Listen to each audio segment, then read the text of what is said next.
Hello guys, my name is Tropic Gorilla and welcome back to another video. It's been a little while. So I have a new phone. It's Google Pixel 1, so it looks much better quality. I'm here at my pa's garage. We are going to be getting this thing running. I'm going to show you around it. We're going to give it a wash and show you how to start it. So a few things that I need to do to it, and I'm going to do to it. So this is a Victor 11497.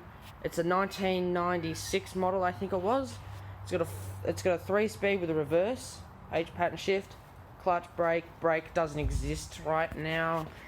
The brake's a little bit non-existent because it broke. I snapped the bolt on it, so it doesn't work anymore. It's just the same old 11 horse motor, and it's got a rear disc brake on the back, which doesn't work yet. I'm gonna make that work. So I got it to run probably a couple of days ago. I got it to run because I cleaned out the carby and I got it jump started off the Husqvarna over there. Now you're probably wondering what the massive hole is in the top of the motor. So if we jump on it, so to start it, right, you put the clutch in and you normally would turn the key, but as you can see, the amp meter is dead, so the battery's dead. So I'm like, okay, see, we can't roll start it, and I don't want to jump start it off that thing every single time because, you know, this one has a battery in it that's good. So, well, no, the battery's not under there, it's actually under the seat. Well, it's under there, but I'm like, I don't want to keep on jump starting off that. So I'm like, what other ways could I start it? And I was scrolling through YouTube and I saw a video, and it was Project Farm or something, and something like that, and he starts all his mowers, his push mowers with a cordless drill, and he takes the pull starter off and puts a cordless, like a corded drill on it, like concrete drill. And so I'm wondering, I go, maybe I could start it with a drill. So I cut a hole in the top of the motor. I had access to the bolt. The bolt tightens this way, and that's the way the motor spins. And no, that is not sharp at all. That's actually pretty smooth.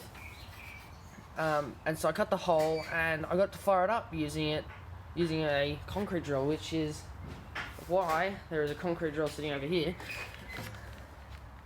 This is how we start it. So let me just show you. So what it is just a regular socket. It's a size, what size is it? Size 24. And we've got an adapter for an impact driver, so it's an adapter for one of these things. It adapts that for sockets. But instead of using it for the impact driver, we get our trusty drill here. We pop it on the end, pop it in the drill. Pretty hard to do with one hand, but hold on, let me just get this in. Now I can't get it in. Got it. And then got yourself a starter. And it works pretty well, actually.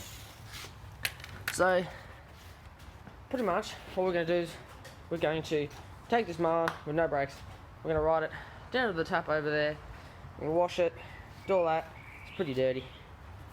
And then we're going to maybe clean out the carb, maybe not, maybe in this video. Don't know, may make another video in the future. Okay, so first off, we're going to push it out because don't want to die of CO2. So we're just going to make the steering go straight and pull it outside a little bit. And so then I don't deafen my pa who is over there, because we don't want to do that. And now, to start this thing, what you do is you turn key to the on position, not the start, just to the on. So it gives it spark, and it means that the coil is activated. Then you would turn your fuel on. This is a one-piece Dynaflow or Flowjet carburetor. Flowjet carburetor. And then next step, jump on it, push the clutch down, and then push the lever up so the clutch stays down. If you've got the brake, push the brake in if you really want to. But of course I've got no brake, so it doesn't really matter. And then pretty much you get your drill, which is over here, and you'd bring it over, hoping, and for mine, because the carby's not cleaned enough, I have to run mine on full to bit half choke. So I'm gonna sit you guys up somewhere so you guys can see me starting this. But hold on, let me find something. Here we go. We'll just use this thing here. We'll rest this up against here. And then sit you guys right there so you can see it.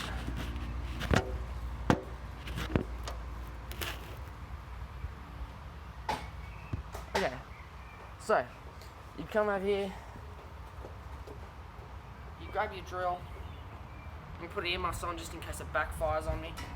It's done it plenty of times before. Grab your earmuffs, make sure she's in neutral. You put pretty much, just put your drill on it and spin her over.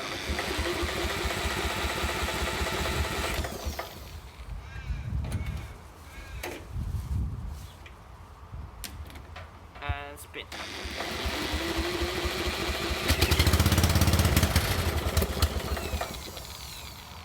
Dodger works.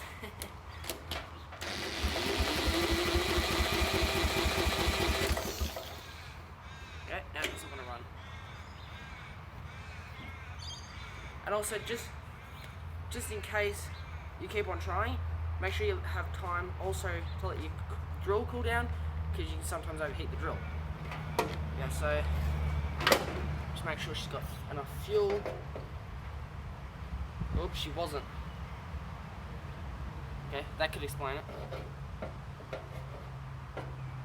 Okay, let's give her another shot, eh? Full choke, drill ready.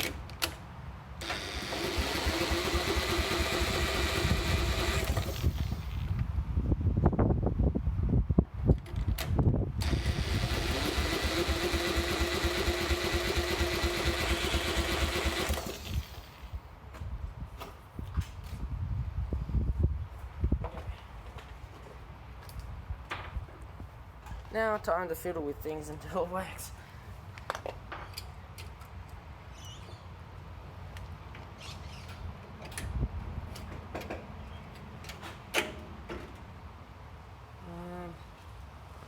So I noticed because mine's clogged, I still have to run it on choke. Sometimes the choke doesn't engage, so what you can do is go behind here and just wiggle the choke, and sometimes it'll come unstuck. But if we're lucky, hopefully that'll work.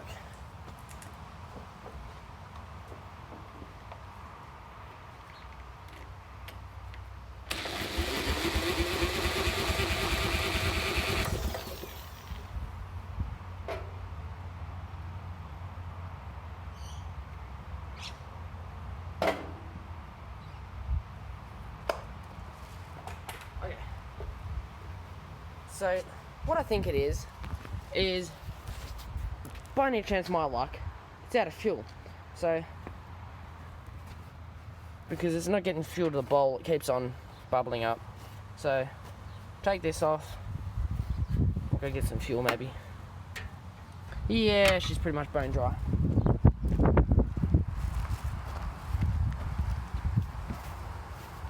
Hey Pa, can I put some fuel in it? I think we're just gonna wait for him to come and open the shed for us, I think. Actually, I'll go grab the keys. It's not my fuel, so I'll wait for him to get it. It's pretty much, I don't know if you guys can see that, but it's right at the bottom.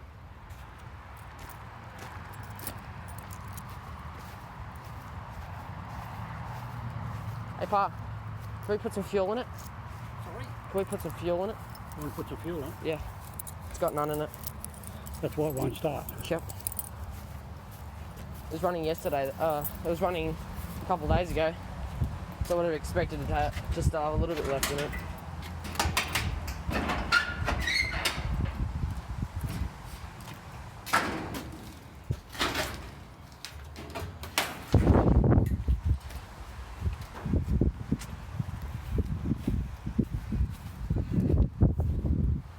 So you fill the bowls empty, is it? Yeah, pretty much. Yep. It's pretty much right at the bottom.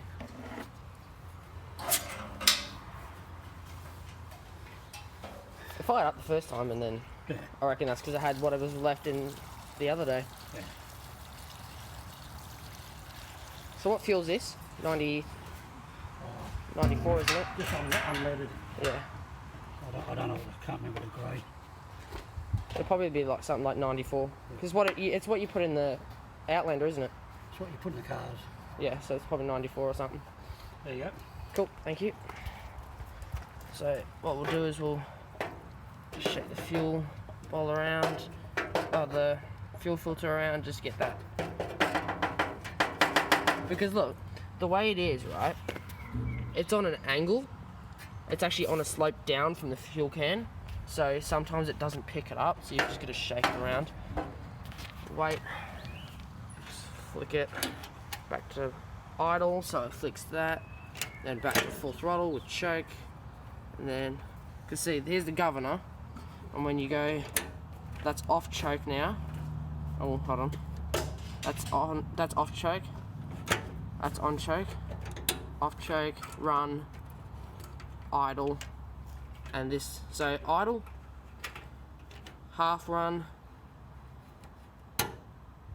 run, and then choke, and you can't see choke.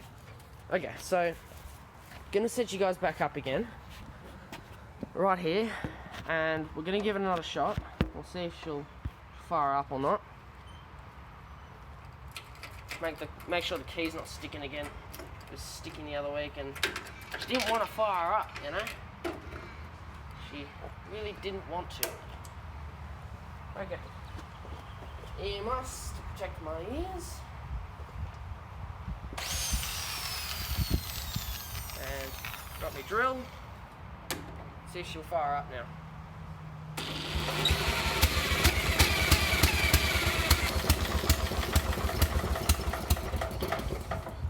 Nah.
Grab the hose, just let it warm up so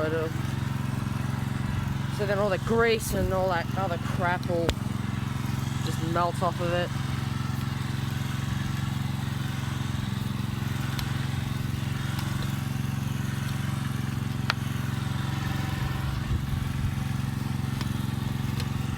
So I'm sorry guys that I haven't been posting lately, but it's been a bit hard, some stuff's been happening.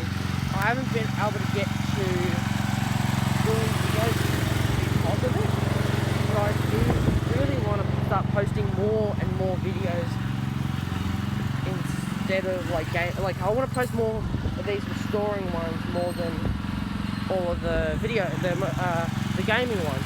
So I don't have a gaming PC anymore. So like I used to.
Well, that was new.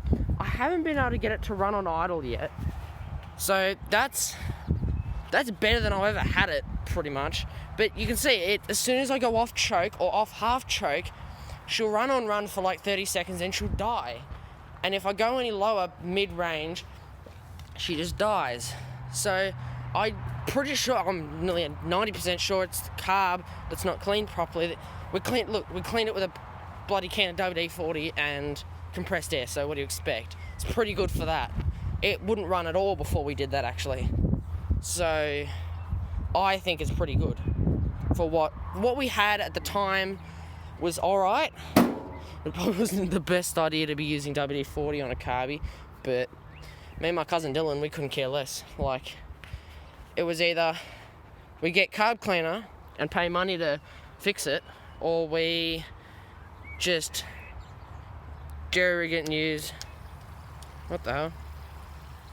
Or just use WD-40, and which I've used the little quad bike that I had.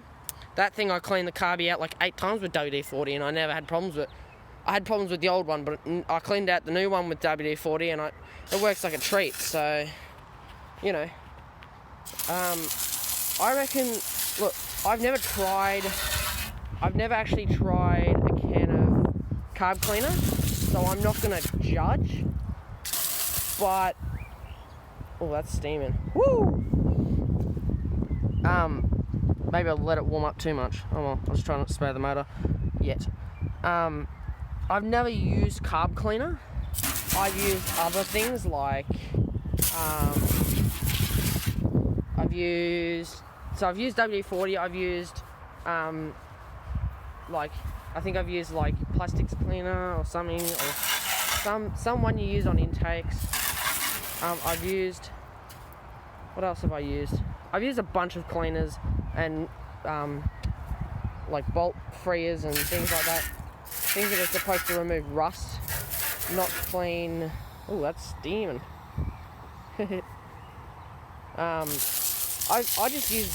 I get the job done, but with the wrong tools, if you know what I mean. Oh, there's a bit of a gash in the side of that tyre. Oh, hope that doesn't pop. So, but otherwise, I'm going to be working on, so what I'm doing with this, what my plan for this thing is to do a pulley swap, make it faster. Already enough in third gear. It's nearly as fast as that orange Husqvarna that's sitting in the shed over there. Like the Husqvarna, it takes a fair bit of effort for the thing to catch up with this thing. Like, it's not like like the Husqvarna just flies past it. It actually takes a little while before it'll catch up to it.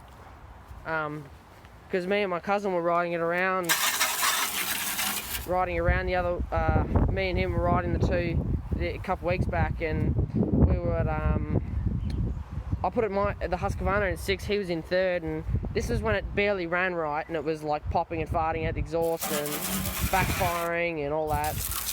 But we raced it, and the Husqvarna isn't that much faster. So if I pulley swapped it for, let's say, because I think the Husqvarna pulleys are a little bit smaller.